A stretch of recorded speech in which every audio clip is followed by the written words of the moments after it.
The drone's signal faded into static just as it breached the cloud cover.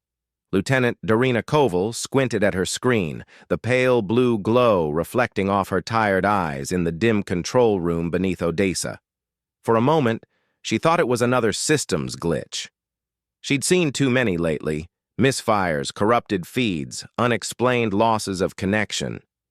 But this was different. The drone didn't fail. It vanished.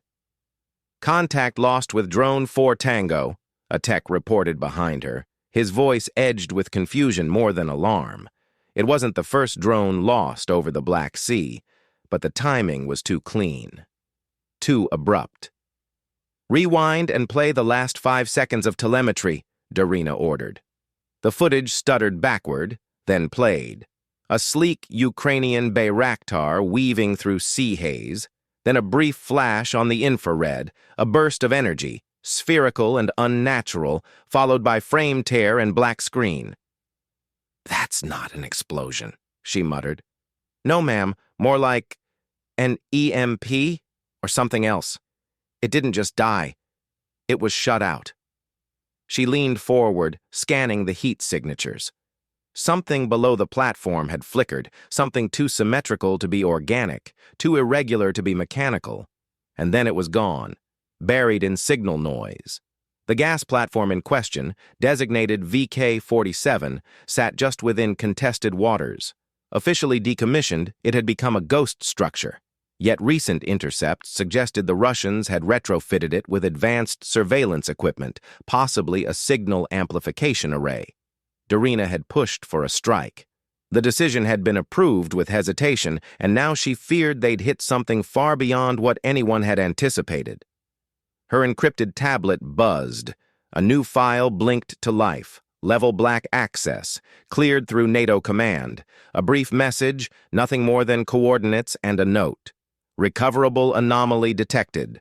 Possible non-conventional origin. She glanced at the tech. "Lock this room down.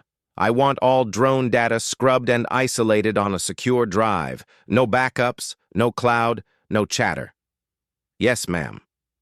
Outside, the storm cracked across the coastline, the kind that made the sea churn like a stirred pot. It was the kind of night people remembered, if they lived through it. 12 hours later, aboard a NATO recon vessel camouflaged as a research ship, Darina met with Commander Rachel Voss, American liaison, deep-sea engineering specialist, and, reportedly, someone who had once handled a containment breach involving anomalous artifacts in the North Atlantic. She was lean, quiet, and never blinked when lying. "You realize what we're doing could spark a diplomatic incident," Voss said, reviewing the visuals as their ROV dove into dark water. "We already started one," Darina replied. "We just didn't know it." The ROV's camera pierced the murk, revealing twisted wreckage, and then something stranger, a pulse of violet light glowing beneath layers of sediment. The Russian gas platform had collapsed inward, but parts of it floated, untouched, suspended in a slow, unnatural current. Below it, a lattice of black material, woven like roots, but metallic and humming with soft light. "That's not man-made," Voss said. "It wasn't there 2 days ago," Darina added. Then the impossible happened. The ROV's feed froze for exactly 1 second. When it returned, a message blinked in the corner of the screen. Not from the ship, not from any known channel. It read, in Cyrillic, "We are awake. Do not strike again." Darina felt the chill ripple across her skin. "Did you see that?" "Yeah," Voss said slowly. "And it wasn't just a glitch. That came from below." The ship's communications officer shouted from the comm station. "Ma'am, we just received a radio ping. Encrypted burst on a Cold War-era Soviet frequency. Origin matches the platform's coordinates." Voss exchanged a look with Darina. "Dead systems don't send messages. They also don't speak in full sentences." "We're not dealing with a black site," Voss said. "This isn't Russian tech. It's something older, something buried." Darina nodded. The implications were unfolding faster than she could process. But one thing was certain. The drone strike had awakened more than just geopolitical tensions. It had touched something ancient, something that now watched from beneath the sea, something that remembered what it had once been, and it had spoken, not in warning but in recognition. A second message appeared, same frequency, simpler this time. Choose wisely. The feed dimmed. The ROV lost buoyancy. And just before the camera cut out, it captured a final, fleeting glimpse. A smooth, obsidian orb embedded in the seabed, pulsing gently like a heartbeat, surrounded by what looked like etched stars. Then, darkness. Darina stood up, heart thundering. "This isn't a war zone," she whispered. "It's a grave." Or perhaps, she thought, a door. The sea groaned as if it remembered something terrible.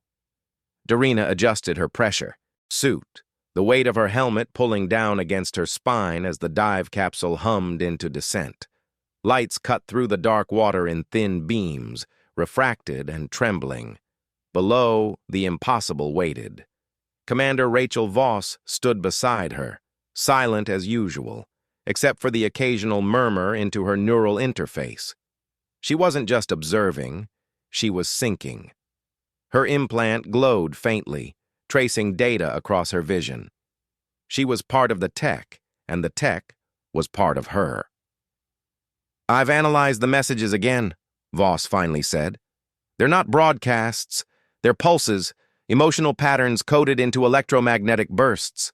Not language, not exactly. They're closer to intent." "Meaning?" "Meaning whatever's down there isn't just sending words. It's trying to communicate, on our terms." Darina glanced at the feed. The structure below now revealed itself as more than wreckage. As their capsule rotated to align for docking at the submerged research frame, they saw a sphere nested in a cradle of coiled tendrils, metallic, seamless, alive.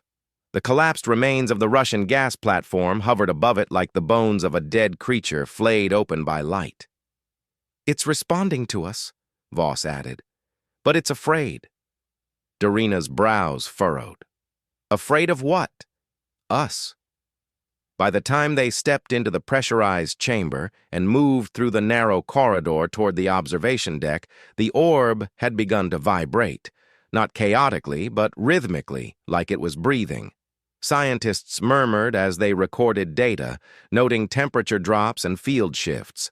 Several electronic devices had stopped working. A few refused to turn back on, even after hard resets. "Report from Surface Command," someone said over comms. "Russian vessels are inbound, 3 destroyers. They're circling but haven't declared intent." Voss's jaw tightened. "They'll want the orb, or at least to make sure we don't get it." "And if they take it?" Darina asked. "Then we're already too late." They approached the containment field. The orb's glow had softened, shifting from violet to a pale gold. Darina felt her heartbeat sink to its pulse, an involuntary resonance that vibrated in her teeth and down her spine. Then it spoke again, not through comms, not through sound. It thought directly into her mind, not with words, but with presence.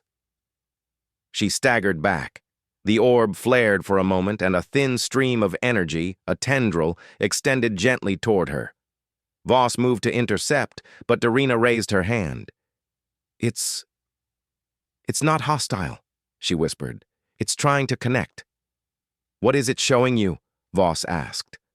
"Memories," Darina breathed. "But not mine." A landscape unfolded behind her eyelids, towering spires above oceans of clouds, voices without mouths, machines that danced like flocks of birds. She saw Earth, not as it is, but as it was watched, from above. A long line of observation, interference, and retreat. The orb was a remnant of that oversight. A warning device. A last observer buried to wait. And now it had been disturbed. "It was left here when they left," she said, her voice hollow with the weight of the visions. "To decide whether we were ready or dangerous." "Let me try," Voss said. She stepped forward and let the tendril touch her gauntlet. The light dimmed. A few seconds passed, then Voss exhaled sharply. It's a gatekeeper. To what? I don't know. But it believes humanity is split. It sees rage and compassion, war and mercy. It doesn't understand how both can exist together. Darina nodded slowly. That's because it wasn't made to understand us. It was made to judge us. They turned as a klaxon rang across the capsule. A warning lit up on the upper deck. Russian drones had launched from the destroyers. They were moving fast, spearheaded and silent. Voss tapped her comms. Surface team, prepare evasive measures and activate failsafe containment on the orb. If they breach this zone, we seal it. No response, the officer on deck said. Something's scrambling our signals. A moment later, the orb shimmered again. A new image carved itself across the room's monitors. A map. But not of Earth. Of constellations. Stars none of them could name. Planets circled in faint outlines. A date pulsed at the bottom, strobing with quiet urgency. A countdown. It's giving us coordinates, Voss said. Not just for here. For something coming. Coming where? To Earth. Darina felt her throat dry. The orb wasn't just reacting to humanity. It was warning them of an approaching intelligence, one that hadn't been as gentle in its assessments before. The countdown was no idle threat. It was a return window, or an arrival. We woke it up, she said, and now they know we're here. The orb began to retract its tendril. Its pulse grew faster. The colors shifted again, now red at the edges. Something had changed. Voss looked sharply at the sphere. It's scared again. Why? Then they heard it, faintly, through the hull. A metallic vibration. The signature of Russian breach drones docking. Voss whispered, because it knows what we do to things we don't understand. Darina reached for her sidearm, even as the lights flickered once more. Behind them, the orb flared, brighter than before, casting long shadows as the capsule's walls trembled like a creature drawing breath before a scream. The walls groaned as if the sea itself were squeezing the capsule in warning. Darina braced against the tremor, her suit sensors blinking red with seismic anomalies. From the observation window, the orb no longer pulsed with curiosity. It now throbbed with alarm, bands of scarlet rippling across its obsidian surface in jagged rhythm. Breach confirmed, Voss snapped, her voice taut. 2 drones on the upper hull, automated cutting arms deployed. They're not here to recover, they're here to destroy. Why would they destroy it? Darina asked, heart pounding. Because they don't understand it. And because if they can't control it, they'll make sure no one can. A shudder ran through the capsule as the first sparks of molten steel fell past the viewport. The Russian drones had begun slicing through the outer shell. Voss, Darina said, gesturing to the orb, if they breach the chamber, that thing will react. We've seen it respond emotionally.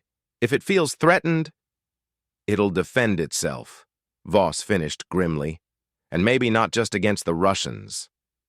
The orb suddenly extended tendrils outward, not in defense, but in desperation. One reached the control deck, interfacing directly with the capsule's systems. Warnings erupted on every console, power redirection, life support modulation, external comms hijacked. Darina rushed to the nearest terminal, trying to keep up with the data flood. It's rerouting energy, she called out. But not to shut us down, it's... The capsule lurched as it disengaged from the seabed clamps. Thrusters activated, pushing them sideways, away from the cutting drones. The orb was piloting them. It's protecting itself, Voss said, using us as a vessel. The capsule accelerated, diving deeper into the trench below the platform. External lights flickered on, revealing a narrow crevasse barely large enough to pass through. Jagged rock and bioluminescent fauna swept past like a living bloodstream. The Russian drones fell behind, too large to follow, too late to stop the descent. Below them, the orb projected a holographic image, more stable now. Darina watched as it unfolded a vision, Earth again, but overlaid with symbols and shifting algorithms. It wasn't showing them what it saw, it was showing them what it needed to show others. A message, a record. It's entrusting us, Voss murmured, to carry the warning. To whom? To the ones coming, Darina said. Or maybe, to those who sent it? The capsule settled into a hidden cavern. The orb lifted slightly from its cradle, hovered in place, then rotated until a seam appeared along its side. With a hiss of released pressure, a compartment opened. Inside, a smaller orb, faintly glowing, nested like a seed. It's giving us a piece of itself, Voss said, awed. Like a beacon. Darina reached out slowly and took the orb. It was surprisingly warm, vibrating faintly like a heartbeat. She didn't need to ask what to do next. Somewhere above them, a war was inching closer. But this mission had changed. They were no longer observers. They were messengers. A signal broke through on emergency comms, Ukrainian naval forces, a secure channel encoded with their team's signature. LT Koval, this is Captain Lysenko. We've neutralized the Russian drones. Platform is clear. Extraction team inbound. Darina looked to Voss. We'll rendezvous topside, but we don't go home. Not yet. Voss nodded. We deliver this. Somewhere it can be understood. Somewhere they'll listen. As the capsule began its ascent, guided now by manual control, Darina felt the orb in her hands pulse stronger, as if recognizing its new guardians. The larger orb below dimmed, its energy returning to dormancy. Whatever it was, it had survived longer than most civilizations. It had waited beneath the sea for a moment like this, for someone not to fear it, not to exploit it, but to carry its voice. And now that voice had found them. Above, the storm had cleared. The sea was calm once more. But Darina knew that peace was a lie. What they had uncovered wasn't an end. It was a beginning. As the capsule broke the surface and the light of the gray sky poured in, she held the orb close, steadying herself against the unknown. Somewhere, out among the stars, something had been listening. And now, it was coming.